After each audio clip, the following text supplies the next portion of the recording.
Hi, beautiful people. How are ya? I hope you're having a great day. I'm Dr. Pammie Jean.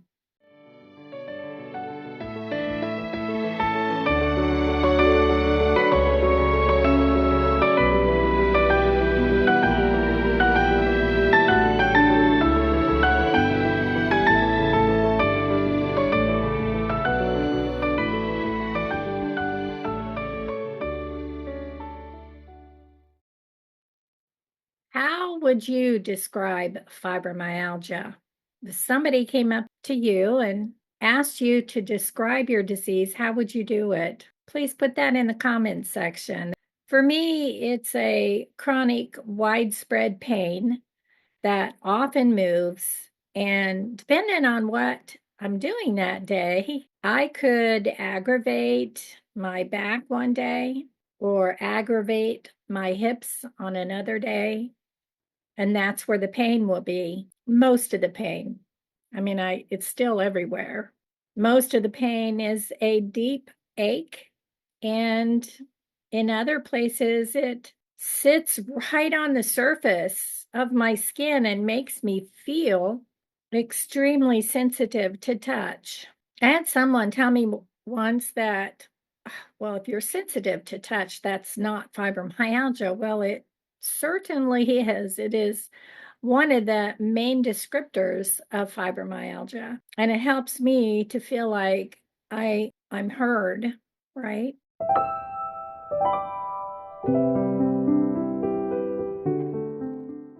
According to the American College of Rheumatology, the ACR, fibromyalgia is a widespread pain that has lasted for more than 3 months. It's characterized by persistent, widespread pain, increased pain sensitivity, and tenderness. Other symptoms are fatigue, psychological distress, like anxiety and depression. We talked about that in the last video. Activity limitations and impaired physical capacity. I just don't understand how there are still doubters out there that fibromyalgia is real. Men usually report a longer history of pain and disability than women. It makes sense that their perceived disability would be higher than a woman because they often, not always, work a more physical job. Generally, I'd say that's true.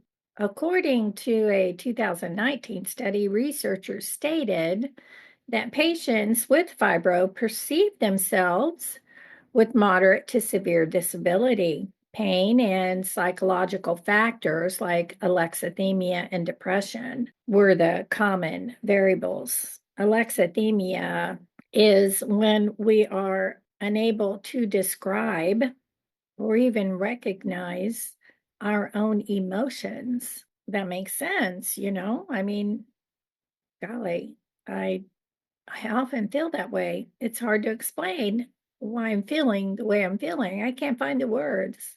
This is directly linked to depression and suicidal behavior. This discussion is not about suicide, but if you have suicidal thoughts, please seek help from a family member, friend, or call this number.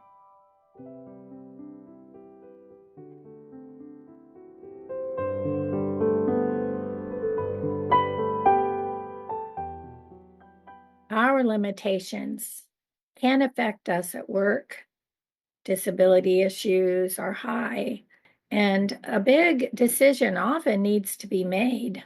So let's talk about these things today. Here we go. Fibromyalgia patients should have the opportunity to adjust their work situation and workload according to their reduced physical capacity for full-time work, or decide definitively if they can or cannot work. With this thought in mind, the WHO, the World Health Organization, recommends workplace adjustments for health reasons for people with fibromyalgia. Have any of you been able to get your workload adjusted because of fibromyalgia? Honestly, I didn't want to do that because I didn't want it to affect how much of a raise or affect my paycheck, because it would have for sure. I was salary. If you work an hourly wage, I can see how, not going to make a difference to your hourly wage. You can get your workload reduced and be okay. If your salary, even though I'm sure it's not something they would do, they would find loopholes. Musculoskeletal conditions significantly limit mobility and dexterity, leading to early retirement from work, lower levels of well-being, and reduced ability to participate in society. Fibromyalgia pain is widespread pain and can significantly affect daily life. People with musculoskeletal conditions like fibro are also at higher risk of developing mental health conditions. The societal impact of early retirement in terms of direct health care costs and indirect costs, like work absenteeism or productivity loss, is enormous.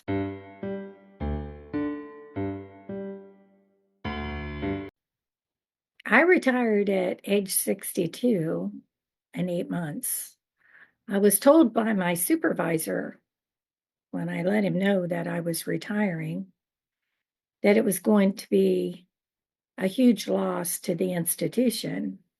I mean, that felt good to hear that.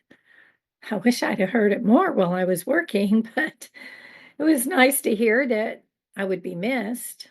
But I knew that it was time to hand over the baton to someone else. My mental health was more important. There were too many changes occurring, and I wasn't up for it. I haven't looked back, honestly. But if you're young and haven't had the opportunity to save for retirement and make enough money to live comfortably once you retire, it can be distressful.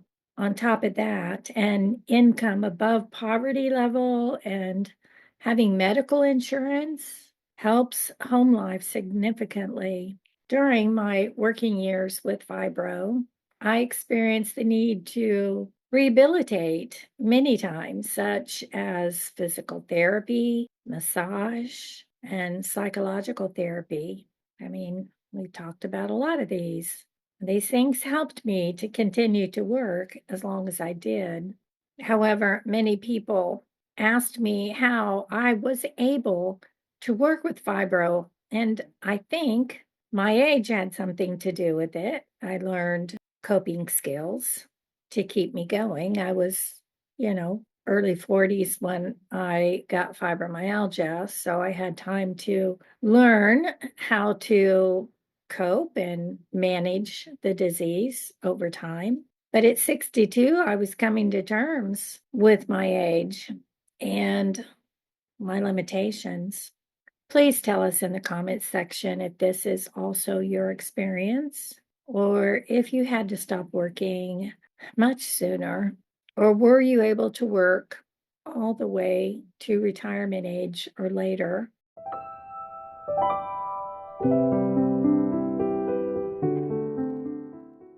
According to researchers of a 2008 study, employed women with fibro had better health status at the time of the study and maintained that advantage over the 5-year term that they were studied. Employed women didn't experience worsening health outcomes. That's amazing.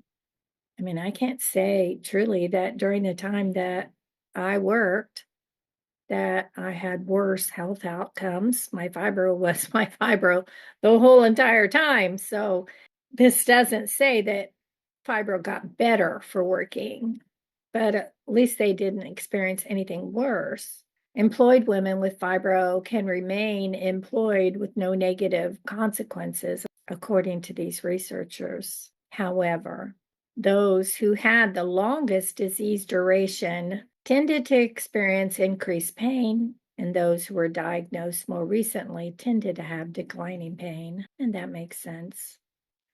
Employment does not seem to provide a protective health benefit, though. So just because you're working doesn't mean that your pain won't get worse or your fatigue won't get worse or whatever. But younger women tended to have a declining fatigue, while older non white women had increasing fatigue and depression. And white women had decreasing levels of fatigue and depressive symptoms. And I'd like to know and understand the reason for all of that. Do you have thoughts on why that might be? It wasn't part of the study, so they don't explain that. Okay, I can't stop looking at that hair. Oh my goodness. I I brushed my hair. I promise you. I did. Family income didn't matter, meaning socioeconomic status did not reach statistical significance, and neither did social support or family factors. So, having a job is important to many of us and probably makes us feel important. However, the researchers found that impacts of the disease, disability, and depression do vary individually among women over time. Sure, it does. We're different. This needs more research to understand those factors. Most likely, it has to do with psychological things occurring, whether in their home life or whatnot. In a 2012 study, researchers stated that working women Had better health than non working women in terms of pain, fatigue, stiffness, depression, disease health, and physical aspects of quality of life. That's interesting. However, wait for it. Between working women and non working women with fibro, they were equally impaired in tests of physical capacity. So, whether you're working and not working, you can't blame it on one or the other, right? Physical capacity means the degree to which a person can manage the physical tasks of daily living, such as walking speed, chair rising, getting up out of a chair, and balance while standing. That is weirdly comforting because it goes to say that we're all alike, are we not? Most likely, the physical work demands might influence the working ability in people who have an impaired physical capacity. I know my limits, and I'm sure you do too.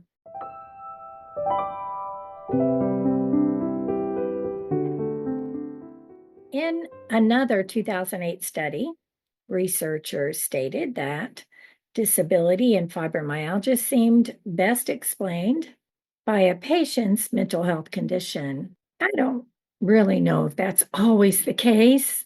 I mean, gosh, you know, my mental health could be great. And yet physically, I have felt like horrific pain. So I don't, this is the perspective of this study.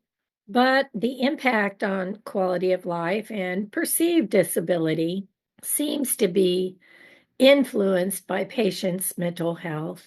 Fibromyalgia patients were compared to patients with complex regional pain syndrome, CRPS, and chronic low back pain patients. I get it. Mental health is difficult to talk about and difficult to express to others because anything psychological will get looks from people who haven't been there, or they just plain don't understand or don't want to. There's a stigma still today.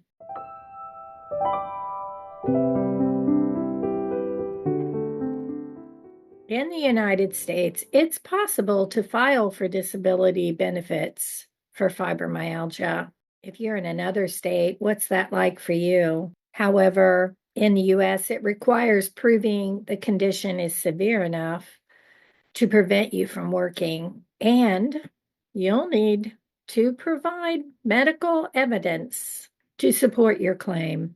The Social Security Administration recognizes fibromyalgia as a condition that can qualify for disability benefits, but it's not automatic or guaranteed that you'll get approved. Proving that you cannot work or perform daily functions is difficult, at least for most of us, unless you've got one of those doctors who is gung-ho about signing off.